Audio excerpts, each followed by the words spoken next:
B&H Gold. Well, hello again and welcome to B&H Gold. I am, of course, H. You had to think about that, didn't you? I'm B. I almost got it wrong. It's been quite a long time. It has, actually. Quite a long time since we did one of the podcasts for B&H Gold, for no particular reason other than that we just couldn't be asked, really, I suppose is what it came down to.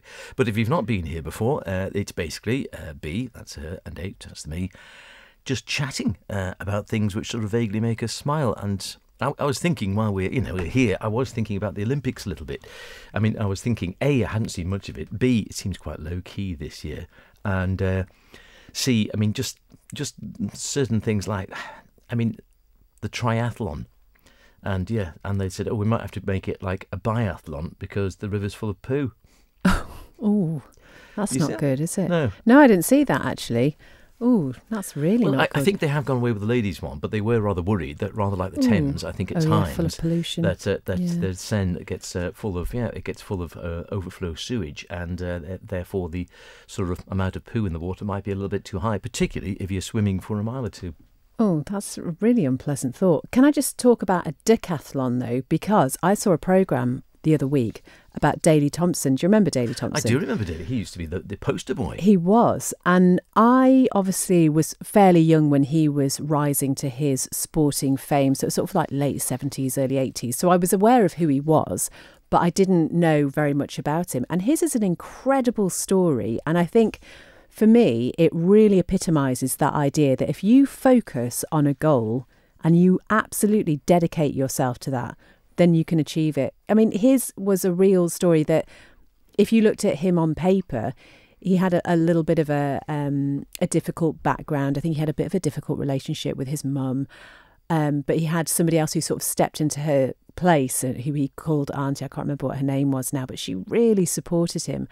And yeah, how amazing. And it was really against the odds in many ways. And I think if we're talking about the Olympics and the dedication that athletes need to have, it's just that mindset. But it's almost like if you put your mind to it, even you, right? If you decided... Even me. No, but genuinely, right? Go on. If you decided today, I want to go and fly to the moon, that seems a little unbelievable and unrealistic. True. But actually, if you geared every single thing towards achieving that aim, I absolutely bet you could do it. You don't think I might have left it a little late? Well, no, I don't, because maybe they'd do experiments on you or something. Just to see will you survive? Yeah, but I don't know. I just find it fascinating, and I think the sporting world is a real, it's just a real test bed of how you can see that mental attitude and that will to achieve really play out. I mean, it must be really hard though, because you can't focus on anything else, can you? And you're under a lot of scrutiny. But there's been some great Olympics that we've been watching. Actually, we've had it on quite a lot in our house, sort of skipping through. I find it a little bit too tense to watch. When somebody's absolutely almost guaranteed to win a gold medal, I can't actually watch those races. I have to go into the kitchen. Too much, isn't it? Yeah, I can't do it. I mean, I've seen very little of it, if I'm honest, and I did catch something on the BBC one night, and they say, I think it might have even been Look Northwest or one of the regional programmes, and they say, we're highlighting a lot of our medal chances. And you might remember, I've forgotten her name already, but she was, again, great gold medal contender in one of the equestrian events in dressage, I think, came from the Northwest. Jardin, I think her name, or Dujardin, I think was her surname. Can't think of her first name. Yeah. And I think this would be her 5th Olympics and would be her 5th gold, and she'd be outstanding. And so they did this piece with her because she's based in the Northwest somewhere, and she seemed absolutely charming, and she was really down. She said, my dad's so excited, so excited about it that I can't shut him up, and da-da-da-da.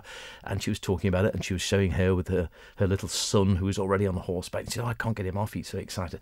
And the very next day, this story came out that she pulled out because of this video had emerged that someone had leaked of. It appeared that she'd been overusing a whip on one of the horses during training or something. Don't think anyone died, as far as we were aware, that the horse wasn't severely injured or anything else, but she'd gone beyond the realms, and she came straight out and said it was totally out of character. I accept it. I pulled out of the Olympics. I don't want to bring my teammates into. And I thought, oh God, that was a bit of a disaster. Yeah. And I thought, only the previous evening, here she was. Yes, great hope. And then the next day, she's gone. It's interesting that, isn't it? Because that was a video, and we're not clearly debating the right or wrongs of it, but it's just showing just what a world we live in, because apparently, and I don't know if it's true, that video was taken several years ago. 4 years ago. Yeah. It's really difficult, and you have got to meet those standards, haven't you? And I think nobody would like to see any animal being treated badly, and I think and so clearly humans, in that's that a different kettle of fish. in that regard, she did the right thing. But yeah, I know. Can you imagine the producers? I mean, I can just say from the producers' point of view, who are producing all the news content, they would have been like, thank God that didn't happen today, when they'd already done it and planned it, because that would have been awful, wouldn't it? Oh, absolutely. Although back in the day, I was reading a little bit about the Olympics. I think it's about 1904, and it was in Atlanta, I think in America, and they had the marathon there. No one gave monkeys about the well-being of the competitors there. There was one chap with a wooden leg. There were some people with their bare feet doing it. Virtually anyone could come in. One chap, I think, eventually passed away from just basic exhaustion. They wanted to see how well people could stand up, apparently, some research going on into dehydration. So they couldn't get any water for the first 12 miles. And then it's just sort of... Yes, I was just reading this bit here. Hicks, one of the leaders, after 10 miles, came under the care of a 2-man support crew. He begged for a drink. They refused, instead sponging out his mouth with some warm distilled water. Oh, bless 7 miles from the him. finish, his handlers gave him a concoction of strychnine and egg whites, the first instance of drug use in the modern Olympics, which had no rules about performance-enhancing drugs at the time. Strychnine in small doses was commonly used as a stimulant at the time. And eventually... eventually he sort of collapsed. He did finish the race, but and recovered. But yeah, it just seemed that going back, you go back 100 years or so, the good old days, sort of health and well-being just didn't exist. No. It was just a case of how far can you push the body, and if you happen to die in the process, oh well, never mind. It's a shame, isn't it, really, when we think about the Olympics and whatever, and let's think of Adam Peaty as an example, who, again, was touted to win the gold medal. He did incredibly. He was just a couple of seconds behind, got that joint silver medal. Isn't it a shame, though, that we're just looking at it thinking, he only got silver. He only got silver. Well, that is the other thing. That is the other... Is it really just about the medals? And that you said there's all this build-up, and it's all, people dedicating their lives to winning medals or going to the Olympics. And it is seemingly, when you put the news on, it's a case of, we've won another medal. It seems that the taking part or the competition or the camaraderie or bringing the nations together seems to be all a lot of old bollocks, really. All it really seems to be about is, how many medals can we win? Yeah. Have we won more medals than France? I mean, I'm saying this as I'm Can we beat the Japanese? Wearing a gold medal currently, which you can ask me Is that what I real got this Olympic? for. What did you get that for? Is Well, it real? We are having the Manx Radio Olympics here at the moment to celebrate the actual Olympics going on in Paris. And I won today. You won? I won, yes. Doing what? Pole vaulting, running, marathon, high jump, long jump, triple plastic jump? cup tossing. Is that actually an Olympic sport? It is here. All right. And I won. Although someone told me this year, in the Olympics, genuinely in the Olympics, not in the Manx Radio Olympics, is breakdancing. Is that right? I haven't seen that. There's skateboarding. Skateboarding. But isn't that great, though? Because it's inspiring a generation of young people who think, wow, that looks amazingly cool, if cool is the right word to say. I could do that, and maybe one day I could be in the Olympics. I suppose so, but what, skateboarding, I mean, what should be in the Olympics? Lego. I mean, could that be an Olympic sport? Who can build the fastest Lego house 10 foot tall? It doesn't really impact on you physically, though, building Lego, unless you stand on it, I suppose. Well, yeah, but breakdancing, isn't that sort of an art form rather than a sport? But things evolve, though, There was don't talk they? about yoga going into the Olympics. I mean, how could you make yoga an Olympic sport? If it was extreme yoga in a very hot room, that's pretty Who can physically sweat the most? demanding. Yeah. What? I'm I'm just trying, you see, right, the whole point of this podcast is to try and be positive, right? Yes, yep. And so I feel I am the antidote to whatever you say that's vaguely negative. I've got to just provide you with I'm the very antidote to positive that. about it. Are you? Apparently, architecture used to be in the Olympics. Well, if it originated in Greece, I can well imagine it. But I imagine it was when it started getting televised. It'd just be, right, we're going down to the architecture class now. Yes, you've got 2 years to design a tower block. Off you go. We'll drop back in again in 6 months' time to see how they're getting on. Oh, the British competitors built a lift. I mean, what would you do? It'd just be dull, wouldn't it? Oh, look at that. That's quite a good drawing.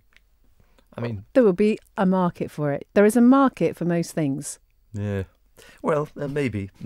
I have to say, in the last Olympic, I've seen very little of this one. The great classic, the one that everyone talks about in this neck of the woods anyway, the 2012 London Olympics. I must be one of the few people on the planet who I saw all of the opening ceremony, all of the closing ceremony, and nothing in between. Was that deliberate choice? No, it's just away. Our okay. holiday had just been planned Right. without thinking about the Olympics particularly, because neither of us were that bothered. And we were just literally away the 2 weeks, sort of touring around France and whatever, of the Olympics, and genuinely didn't have a TV and weren't staying places where there was one. And so, yeah, but we stayed on just before we went and got the Channel, we stayed with a cousin down in Hythe on the Kent, and she was, we must watch the opening Olympics. So we watched all of the opening ceremony, and when we came back, they were raving about it, and she said, we've got to watch the closing ceremony. So we watched the closing ceremony, but didn't see any of the sports in between at all. I don't really remember much about it. I was fairly heavily pregnant, I think, 2012. Is that a sport? It Olympic could be. sport? It could be. Pregnancy. Yes. Yeah. Well, you never know. I'm going to leave that one there for you. Yeah, it's probably a good idea. Yeah. No, and have you actually watched much of this Olympics then or not? Yeah, as I was saying, we were watching it. Not Did you watch the opening in ceremony? real time? No, because I was on holiday, but I saw some reports about it. Well, you see, interestingly, I saw reports on sort of my Facebook feed, such as it is, or which is completely random. It's not organised at all. And I saw people, mostly friends or Facebook friends from the Isle of Man, saying, "What a load of rubbish," and sort of generally slating it and saying it was absolute rubbish, and it was pouring down with rain, which, to be fair, wasn't the fault. No, of the that's organisers. not their fault. I feel sorry. They had a real run of it, didn't they, Yeah. with all the train issues and the fires and stuff running up to it. I think the favourite thing I saw on social media about it was Sian Cowper, one of our news editors here at Manx Radio, had taken a screenshot of Serena Williams, who looked like she was about to vomit. And Sian said something about, "Oh, don't worry, love, that's exactly how I look when I have to go off land as well." That's all I really saw from it. I just conjured up a real image for you there. But I think it must be really difficult to plan an opening ceremony. There's a lot of pressure. I mean, what would you do? Aren't they? They are. Well, and they have to be, because they have to sort of capture the attention. But, I would not like to be in charge of it. What would you do? And that was a balloon sort of floated off into the ether, apparently. We'll paint you blue, and you one can of the just... boats sank or something along these lines. Wasn't there on time, and something else along those lines. Yeah. A few years ago, apparently, I can't remember which Olympics it was. They had one of these things where they often let loads of doves off, and then they'd done it at the same time as lighting the Olympic cauldron. And apparently roasted off a few doves. Oh no, that's awful. No, we shouldn't laugh. No, well, I'm not stop it. laughing. No, quite right. Quite right. But you'd have thought that it might have thought about that. There could have been a danger one way or another. But yes, I haven't seen it either. But interestingly, when I read the BBC reports, it was saying about how imaginative it was, and it was, the rain obviously was an issue, but they've got to crack on. You can't say, we'll just wait for another few days and do it then. It's got to go when it goes, really, hasn't it? And you feel sorry for organising. And it's subjective, isn't it? You could watch one thing and think it's brilliant, and I'd watch it and think it was rubbish. Not that thing. That's true. Well, there you go. Well done on your gold. Thank you. There'll be another Olympics along in 4 years, and who knows? You're gonna dedicate your life to getting into the next Olympics then in paper, in what was it, tossing? Paper cup tossing or plastic cup tossing. Yeah. I mean, you could get in. I could get in. Cup stacking. I don't know. That's an Olympic sport, but it's certainly a massive sport in the States. The one where they stack all the cups up to your one. Like in a sort of pyramid, not just putting one on top of the other. I think anyone could do that. It is stacking, right. But they do it so quickly. That's a great sound effect, by the way. You watch it on YouTube or something. That's the noise it makes. It go. They go so quickly. Yeah. I'm just going to practice that. Apparently, they're all about 10 Are they breakdancing at the same time? Or? Well, you just check it out. I think breakdancing is in the Paris Olympics. Okay. Not architecture, but breakdancing. We'd probably just do break our knee dancing. Yep. And I think pregnancy could be in the next Olympics. Pregnancy, how long you can make it last, how quickly you can... No. Stop it. Right. What about, have you got a nice Olympic tune we can play out with? Do you want Chariots of Fire? No. No. You've put me on the spot here. Why don't we have Gold? Spandau Ballet. Gold. Oh. Right. We'll see you next time. Take care.